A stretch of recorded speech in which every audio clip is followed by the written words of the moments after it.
देहरादून में आईएमए की passing out parade हुई संपन्न। देश विदेश के 373 कैडेट्स हुए पास आउट।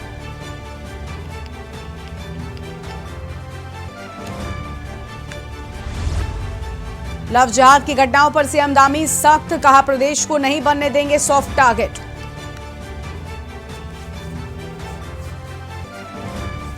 प्रदेश में नदियों के किनारे हो रहे अतिक्रमण को लेकर सीएम धामी के निर्देश, कहा अतिक्रमण एक गंभीर विषय, बर्दाश्त नहीं किया जाएगा।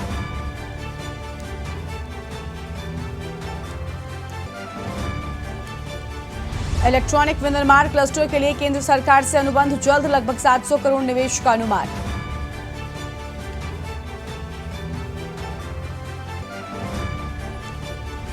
उत्तराखंड में बढ़ा पारा, बिजली की कटौती में हुई बढ़ोतरी, 50 मिलियन यूनिट पहुंची मांग, बिजली कटौती की आशंका।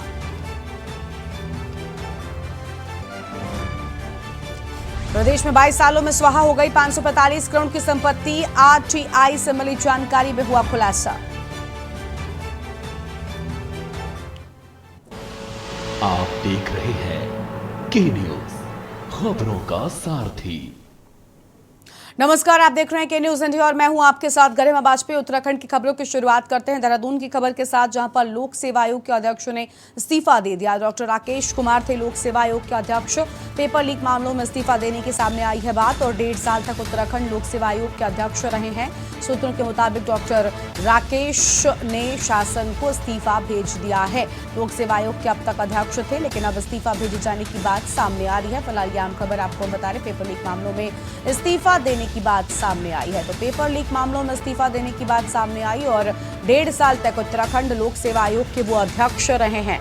तो यह अहम खबर आपको हम बता दें, और सूत्र के मुताबिक डॉक्टर राकेश ने शासन को इस्तीफा भेज दिया है। फिलहाल ये अहम खबर आपको हम बता दें, जहां पर शासन को इस्तीफा भेजे जाने की बात सामने आई है और कहा जा रहा है कि इस्तीफा भेज दिया गया है। फिलहाल ये आम खबर, जहां पर डॉक्टर राकेश कुमार लोक सेवा आयोग के अध्यक्ष थे, इस तरह की जानकारी सामने आई है और पेपर लीक मामलों में इस्तीफा देने की बात सामने आई है। तो पेपर लीक मामले में इस्तीफा देने की बात सामने आई और 1.5 साल तक उत्तराखंड लोक सेवा आयोग के अध्यक्ष रहे हैं।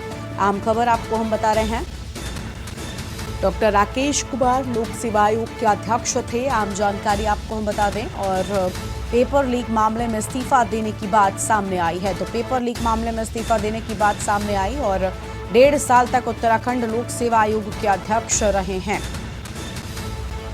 और सूत्र के मुताबिक डॉक्टर राकेश ने शासन को इस्तीफा भेजा है।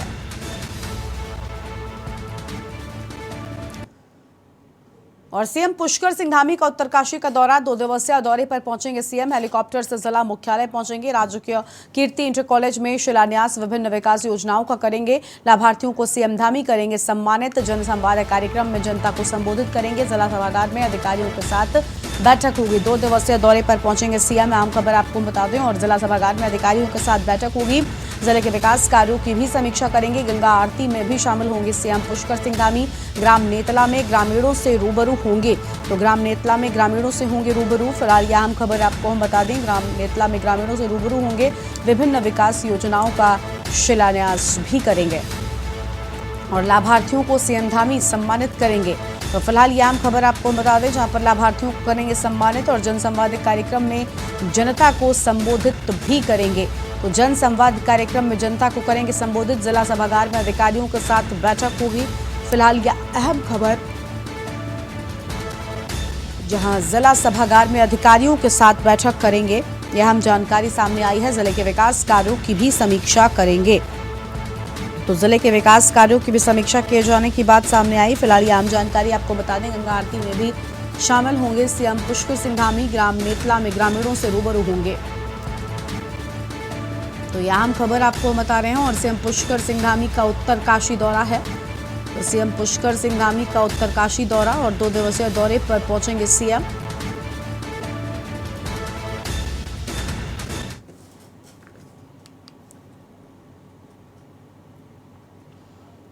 तो यहाँ हम खबर आपको हम बता रहे थे और आगे बढ़ेंगे खबरों की ओर। अगली खबर देहरादून से है, जहां पर ट्रेनों में सफर करने वाली महिला यात्रियों की सुरक्षा को ध्यान में रखते हुए गवर्नमेंट रेलवे पुलिस की ओर से एस्कॉर्ट में महिला पुलिसकर्मियों की तैनाती की गई है। पुलिसकर्मी देहरादून से रुड़की तक ट्रेन में चेकिंग के साथ ही महिलाओं का हालचाल पूछेंगे। इसके बाद रुड़की से वापस देहरादून वाली ट्रेन में चेकिंग होगी। ट्रेनों में महिला अपराध को रोकने के लिए जीआरपी की ओर से व्यवस्था शुरू कर दी गई है।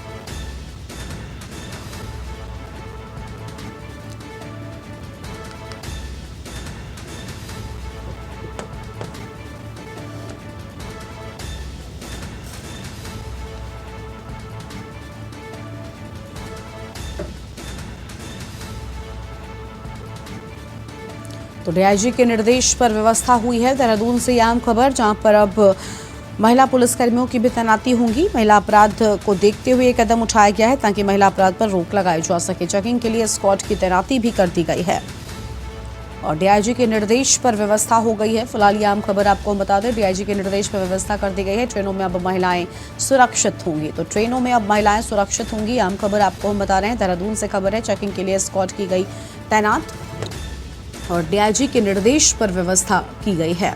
तो देहरादून से यह खबर, डीआईजी के निर्देश पर व्यवस्था की गई और अब महिलाएं ट्रेनों में सुरक्षित होंगी। आम जानकारी, चेकिंग के लिए एस्कॉर्ट की गई है तैनात।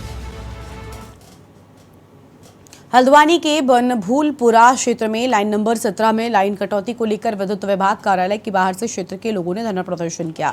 इस मामले को लेकर लोगों में बहुत आक्रोश है। इस मामले में लोगों का कहना है कि वो सभी बिजली विभाग के कार्यालय के बाहर आए हैं। उनका कहना है कि इस गर्मी के मौसम में लाइट की दिक्कत होना एक बहुत बड़ी समस्या है और बीते दिन लगभग दोपहर 2 बजे से लाइट नहीं है। ऐसे में इतनी भीषण गर्मी में काफी दिक्कतों का सामना करना पड़ रहा है। उनका साफ तौर पर कहना है कि संबंधित अधिकारी इनमें फोन नहीं उठा रहा।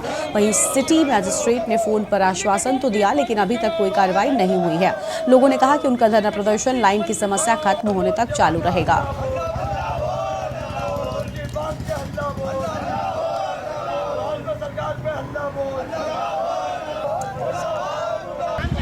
विद्युत कटौती बनभूलपुरा लाइन नंबर 17 में दोपहर 2 बजे से है और इतनी भीषण गर्मी में जनता का बहुत बुरा हाल है। एसडीओ साहब को फ़ोन करो तो एसडीओ साहब फ़ोन उठाने को तैयार नहीं होते हैं। सिटी मजिस्ट्रेट मैम को अपने फ़ोन करा, सिटी मजिस्ट्रेट मैम ने आश्वासन दिया कि 9 बजे तक लाइट आ जाएगी। अभी भी हमारा धरना प्रदर्शन जब तक जारी रहेगा जब तक बनभूलपुरा क्षेत्र में लाइट नहीं। परेशानी हो रही, गर्मी का माहौल बहुत चल रहा है। आपको पता गर्मी किस कदर पड़ रही है। लोग परेशान हैं लाइट के चक्कर में। छोटे छोटे बच्चे हैं घरों में, उनको काफ़ी दिक्कत आ रही है और ये लोग कह रहे हैं कि हम ठीक कर रहे हैं, आपके बैठने से यहाँ पे लाइट आ जाएगी क्या? अब बताएं आप। तो संबंधित अधिकारियों से बात हुई, अधिकारियों को क्या कहना है साफ तौर पे? साफ तौर पे यही है कि वो फ़ोन नहीं उठा रहे हैं हमारा। नैनीताल जिलाधिकारी वंदना ने आगामी 15 जून को आयोजित होने वाले कैंची धाम मेले की तैयारियों का जायजा लिया है।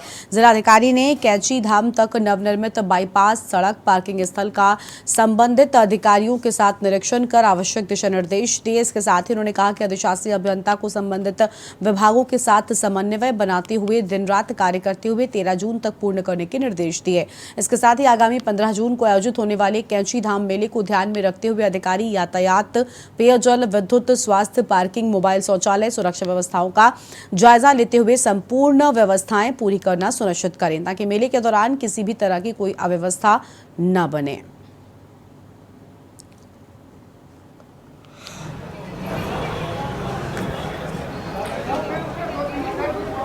कैंची धाम में 15 तारीख को एक मेला का आयोजन होना है जो प्रतिवर्ष किया जाता है। इस बार हम लोग ये मानकर चल रहे हैं कि काफ़ी बड़ी संख्या में श्रद्धालु इसमें प्रतिभाग करेंगे। पिछले जो वर्षों में जितनी भीड़ होती थी उसकी अपेक्षा इसमें जो भीड़ रहेगी वो ज़्यादा रहेगी। तो उसकी के दृष्टिगत जो व्यवस्थाएं की जा सकती हैं, वहाँ जो बाईपास का संचालन है या वहाँ अस्थायी पार्किंग इत्यादि के संचालन है, शटल सेवा का संचालन है, अन्य जो विभागों से आवश्यकता है, मंदिर समिति की पानी को लेकर, साफ सफाई को लेकर, इनके संबंध में मैंने निरीक्षण भी किया है स्थल का और विभिन्न विभागों के साथ एक बैठक करके उनको दिशा निर्देश भी दिए हैं। जो भी औपचारिकताएं हैं वो 13 तारीख तक सभी विभाग अपनी पूर्ण करा लेंगे और 15 तारीख को, ताकि निर्विघ्न ये मेले का कार्यक्रम संपन्न हो पाए। नैनीताल के सीआरएसटी स्कूल के संस्थापक और समाजसेवी रहे चंद्रलाल साहा ठुलघरिया का जन्म शताब्दी समारोह मनाया गया और इस मौके पर न्यायमूर्ति रविंद्र मैठाणी, पूर्व मुख्य सचिव इंदु कुमार पांडे, पूर्वांचल बैंक के पूर्व चेयरमैन आलोक शाह आदि ने अपने विचार रखे। बता दें कि चंद्रलाल साहा ठुलघरिया ने अपने छोटी उम्र से ही समाज की सेवा करनी शुरू कर दी और उन्होंने अपना पूरा जीवन सामाजिक, सांस्कृतिक और शैक्षिक उन्नयन को समर्पित कर दिया। उन्होंने रोजगार के नए आयामों को खोलते हुए नैनीताल पर्वतारोहण क्लब की स्थापना की। इस क्लब को विश्व में पहचान मिली और अब ये पुलिस, वन विभाग, अर्धसैनिक बल, प्रशासनिक सेवाओं से प्रशिक्षु, आपदा प्रबंधन दल, अग्निशमन दल, एनसीसी कैडेट और छात्र छात्राओं को पर्वतारोहण के क्षेत्र में प्रशिक्षित करता है। चंद्रलाल साहा ठुलघरिया उनका खास दिन है आज के दिन वो पैदा हुए थे, तो हमने सोचा कि वो हर फील्ड में उनकी भागीदारी रही, तो क्यों ना अलग अलग फील्ड में जो अपने महारत हैं तो उनको क्यों ना पुरस्कार किया जाए। यही सोच से हमने जो हर फील्ड में थे आपने देखा उनको पुरस्कृत किया। उसके अलावा एक हफ्ते तक बच्चों के प्रोग्राम रहे, फोटोग्राफी रही, म्यूज़िक के प्रोग्राम रहे, ट्रैकिंग के लिए हम ले गए, मोबाइल फोटोग्राफी हुई, तो कई लोगों को भागीदारी। और आपको ताजुब होगा, कई ऐसे बच्चे थे जिन्होंने टिफिन टॉप तक नहीं देखा था। तो मेरा ये मानना है कि महीने में कम से कम हर स्कूलों में एक नेचर स्टडी का क्लास होना चाहिए। और मंगलौर से हाई टेंशन तारों की चपेट में आने से एक ट्रक में आग लग गई, तो वहीं ट्रक के चालक ने ट्रक से कूदकर अपनी जान बचाई है। मौके पर सीपीयू के जवानों ने आग बुझाने का प्रयास किया, लेकिन आग पर काबू नहीं पाया गया। फायर ब्रिगेड की टीम ने आग पर काबू पाया। आपको बता दें कि ट्रक में रखा सामान जल गया। ट्रक में आग लगने से अफरा तफरी का माहौल बन गया और काफी देर के बाद फायर ब्रिगेड की टीम ने आग पर काबू पाया। मामला मंगलौर देवबंद मार्ग का है। सूचना मिली कि देवबंद तिराहे पर एक ट्रक में आग लगी है। हम तुरंत, मैं और मेरे जवान, मेरे दरोगा जी मनोज, हम तुरंत आए और हमने सबसे पहले सेंटर के माध्यम से लाइट को कट करवाया। उसके बाद हमने जो भी घास थी, घास के प्रयास से हमने आग को काबू करने का उससे किया। फिर काबू नहीं हो पाया, फिर हमने फायर इंस्टिगेशन एक उस पर पेट्रोल पंप से मंगवाए, उससे भी आग बुझाने का प्रयास किया। उससे फिर आग पे काबू पाया गया है। ड्राइवर की भी जान बचाई और जितनी मदद हो सकती है उत्तराखंड पुलिस द्वारा की गई। पंजाब से माल लेके आ रहा था, उत्तरांचल पेपर मिल का माल था मेरे पास, और यहाँ पे आके गाड़ी बचाने के चक्कर में मेरी गाड़ी में टच हो गया तार, आग लग गई।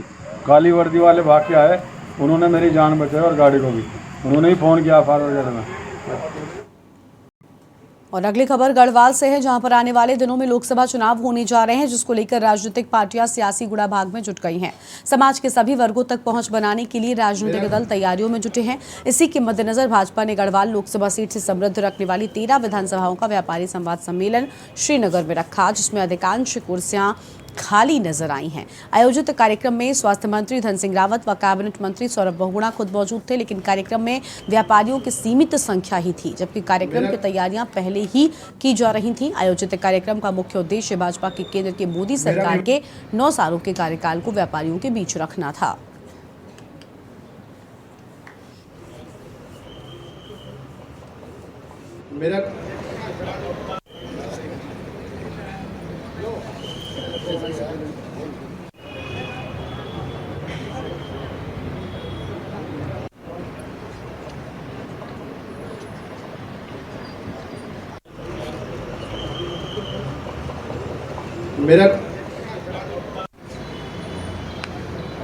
देखिए, एक पार्टी का प्रोग्राम है जिसमें कि महाजनपद संपर्क अभियान है, जिसमें आज व्यापारी सम्मेलन के तहत हम यहाँ पर आए थे। पूरे हमने जो हमारी बॉडी लोकसभा सीट है वहाँ से हमने सारे अपने व्यापारी भाइयों को, बहनों को यहाँ पर आमंत्रित किया था और उनसे इन 9 वर्षों में जो माननीय प्रधानमंत्री जी का जिस तरीके से सेवा भाव के साथ उन्होंने काम किया है, जिस तरीके से भारत विकास के रास्ते चला है, जिस तरह से भारत सशक्त हुआ है, उनसे हमने बातचीत करी है और उनसे निवेदन किया है कि आने वाले 2024 का जो लोकसभा का चुनाव होगा, सारे व्यापारी भाई जो एकजुट होकर माननीय मोदी जी और भारतीय जनता पार्टी के साथ खड़े हों और वापस 2024 में भारतीय जनता पार्टी की सरकार बनाने में योगदान।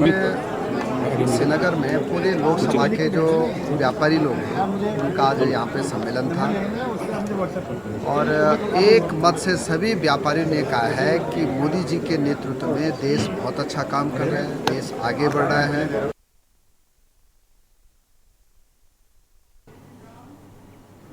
श्री पंचायती अखाड़ा बड़ा उदासीन के मुखिया महंत दुर्गादास महाराज ने संतों के प्रतिनिधिमंडल के साथ सीएम पुष्कर सिंह धामी से मुलाकात की। संतों ने अखाड़े में भूमाफियाओं और असामाजिक तत्वों के अखाड़े में प्रवेश पर रोक लगाने की मांग की। साथ ही संतों को सुरक्षा मुहैया कराने की भी अपील की है। सीएम ने संतों को सकारात्मक कार्रवाई करने का आश्वासन दिया। बता दें कि कुछ संत भूमाफिया और असामाजिक तत्वों के साथ मिलकर अखाड़े की संपत्ति बेचने की फिराक में थे, जिसकी जानकारी पर अखाड़े में सर्वोच्च पंच परमेश्वर ने निष्कासित कर दिया। इसके बावजूद निष्कासित संत अखाड़े के अंदरूनी मामलों में दखल दे रहे हैं। निष्कासित संत पर अंकुश लगाए जाने की मांग को लेकर संत सीएम से मिले थे।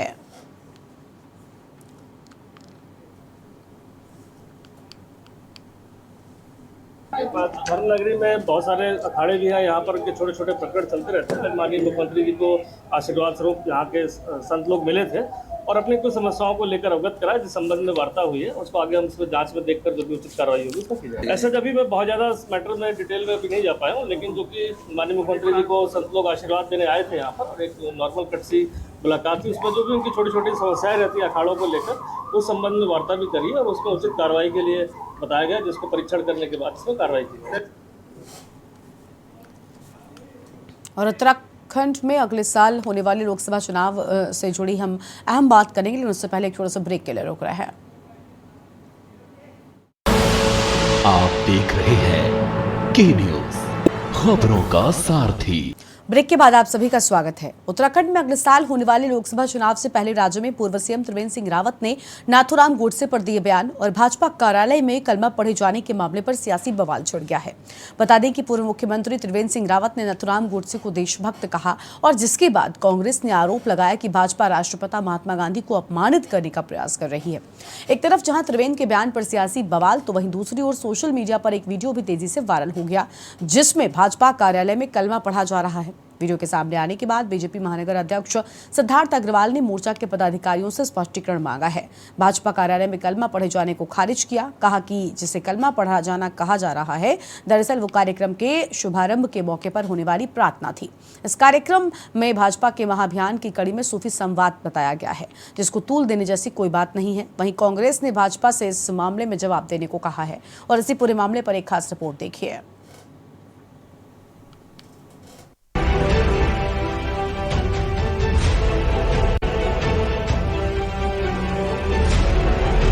उत्तराखंड में अगले साल होने वाले लोकसभा चुनाव से पहले राज्य में पूर्व सीएम त्रिवेंद्र सिंह रावत के नाथूराम गोडसे पर दिए बयान पर सियासी बवाल छिड़ गया है।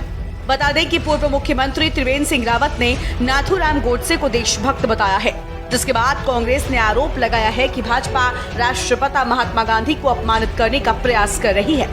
कांग्रेस के प्रदेश अध्यक्ष करण माहरा ने कहा कि पूर्व सीएम त्रिवेंद्र सिंह रावत ने तुष्टीकरण की सारी सीमाएं पार करते हुए महात्मा गांधी के हत्यारे को देशभक्त बताया। कुछ समय बाद भाजपा नेता नाथूराम गोडसे को भारत रत्न देने की भी मांग करें तो इसमें आश्चर्य की कोई बात नहीं होगी। नाथूराम गोडसे देशभक्त थे, उनकी देशभक्ति पर संदेह नहीं किया जा सकता है, लेकिन राहुल गांधी कौन सा गांधीवाद पर चल रहे हैं। गांधी जी ने जो स्वदेशी की बात करी, ये कौन से स्वदेशी की बात कर रहे हैं? ये जनेऊ कोर्ट के बाहर लटका करके और गांधीवादी बनना चाहते हैं, तो उसको जनता समझती है और इसलिए राहुल गांधी देश की छवि को खराब करने का काम कर रहे हैं, इसके अलावा कुछ नहीं कर रहे। मैं त्रिवेंद्र रावत जी का एक बयान देख रहा था, जिसमें वो नाथूराम गोडसे, जिन्होंने महात्मा गांधी की हत्या की, उनको महिमा मंडित कर रहे हैं। और त्रिवेंद्र रावत जी से यही उम्मीद की जा सकती थी, क्योंकि वो संगठन से ताल्लुक़ रखते हैं जिन्होंने भारत छोड़ो आंदोलन का विरोध किया। गांधी जैसे महान व्यक्ति की हत्या करने वाले का समर्थन करके उन्होंने साबित कर दिया कि देश गलत हाथों में है। जब देश के किसान आंदोलन कर रहे थे, एक मंत्री के पुत्र ने किसानों को अपनी गाड़ी के नीचे कुचल दिया। मंत्री का कुछ नहीं हुआ, न उस मंत्री के पुत्र का कुछ हुआ। देश के खिलाड़ी जो गौरव बढ़ाते हैं, अंतर्राष्ट्रीय पदक प्राप्त, पद्मश्री पदक प्राप्त खिलाड़ियों का चीरहरण पूरे दिल्ली की बाजार में, सड़कों में हो रहा था, लेकिन प्रधानमंत्री और सरकार और भारतीय जनता पार्टी के संगठन ने कुछ नहीं किया। उत्तराखंड में कैबिनेट मंत्री सरेआम लोगों को पिटाई करते हुए दिखाई देता है, वीडियो जारी होती है, लेकिन सरकार उसके खिलाफ कोई कार्रवाई नहीं करती। एक तरफ जहां त्रिवेंद्र के बयान पर सियासी बवाल मचा है, तो वहीं दूसरी ओर सोशल मीडिया पर एक वीडियो तेजी से वायरल हो रहा है, जिसमें भाजपा कार्यालय में कलमा पढ़ा जा रहा है। इस वीडियो के सामने आने के बाद बीजेपी महानगर अध्यक्ष सिद्धार्थ अग्रवाल ने मोर्चा के पदाधिकारियों से स्पष्टीकरण मांगा है। वहीं उन्होंने भाजपा कार्यालय में कलमा पढ़े जाने को खारिज किया। साथ ही कहा कि जिसे कलमा पढ़ा जाना कहा जा रहा है, वो कार्यक्रम के शुभारंभ के अवसर पर होने वाली प्रार्थना थी। ये कार्यक्रम भाजपा के महाअभियान की कड़ी में सूफी संवाद था, जिसको तूल देने वाली जैसी कोई बात नहीं है। वहीं कांग्रेस ने भाजपा से इस मामले में जवाब देने को कहा है। भाजपा प्रदेश प्रवक्ता वीरेंद्र बिष्ट का कहना है कि भाजपा सभी समुदायों को एक साथ लेकर चलती है, इसलिए इस वीडियो में कोई भी बुराई नहीं दिखती। देखिए, इसमें कहीं भी कोई ऐसी बात नहीं है जिससे आप असहज हो सकें। ये जो हमारा जो मोर्चा है वो अल्पसंख्यक मोर्चा ही है और अल्पसंख्यक मोर्चे के ही कार्यकर्ता वहाँ बैठे हैं, तो मुझे ये लगता है कि इसको अन्यथा लेना चाहिए। देखिए, कांग्रेस तो तुष्टीकरण की राजनीति करती है, समुदायों को बांटने की राजनीति करती है। आज तक जो कांग्रेस की राजनीति रही थी, वो उसने समुदाय को बांटकर ही राजनीति करी थी, उनको डरा कर हमेशा रखती है। इसलिए वो जो डर का माहौल हमेशा बनाए रखना चाहते हैं। हम लोगों ने तो सबका साथ, सबका विकास और सबका सहयोग से हम आगे चलने वाले लोग हैं, इसलिए हम सबको साथ लेकर चल रहे हैं। तो उसमें भी उनको राजनीति नजर आ रही तो आने दीजिए, जनता को फैसला करना है। ये भारतीय जनता पार्टी का असली चाल चरित्र और चेहरा है। इसकी कथनी और करनी का अंतर यही है। एक तरफ तो आप जो है सड़कों पर जो है मुस्लिम भाइयों की नमाज पढ़ने का विरोध करते हैं, दूसरी तरफ आप अपने कार्यालय में जो है नमाज पढ़वाते हैं। अगर भारतीय जनता पार्टी का वैचारिक परिवर्तन हो गया हो और हिंदुत्व की विचारधारा से आपका मन भर गया हो तो अच्छी बात है, आप कलमा पढ़वाएं या पूजा पाठ करवाएं या वहाँ पर आप जो है क्रिश्चियनों की प्रार्थना सभा करवाएं। कांग्रेस पार्टी को इससे कोई दिक्कत नहीं है, लेकिन आप जो है खुल करके अपने इस वीडियो को जो है मीडिया में जो और अपने ऑफिशियल पेज पर वायरल करें और स्पष्ट बताएं कि वास्तव में भारतीय जनता पार्टी की विचारधारा अब क्या है। कुल मिलाकर उत्तराखंड में अगले साल होने वाले लोकसभा चुनाव से पहले राज्य में पूर्व सीएम त्रिवेंद्र सिंह रावत के नाथुराम गोडसे पर दिए बयान और भाजपा कार्यालय में कलमा पढ़े जाने के मामले पर सियासी बवाल छिड़ गया है। सवाल ये है कि क्या भाजपा कर्नाटक और अन्य राज्यों में हुए चुनाव में हार के बाद अल्पसंख्यकों के वोट पर भी निगाह बनाने लगी है। क्या त्रिवेंद्र सिंह रावत का गोडसे पर दिया बयान सुर्खियों में आने के लिए था या उन्होंने पार्टी की विचारधारा को बताया है? उत्तराखंड डेस्क रिपोर्ट, के न्यूज इंडिया।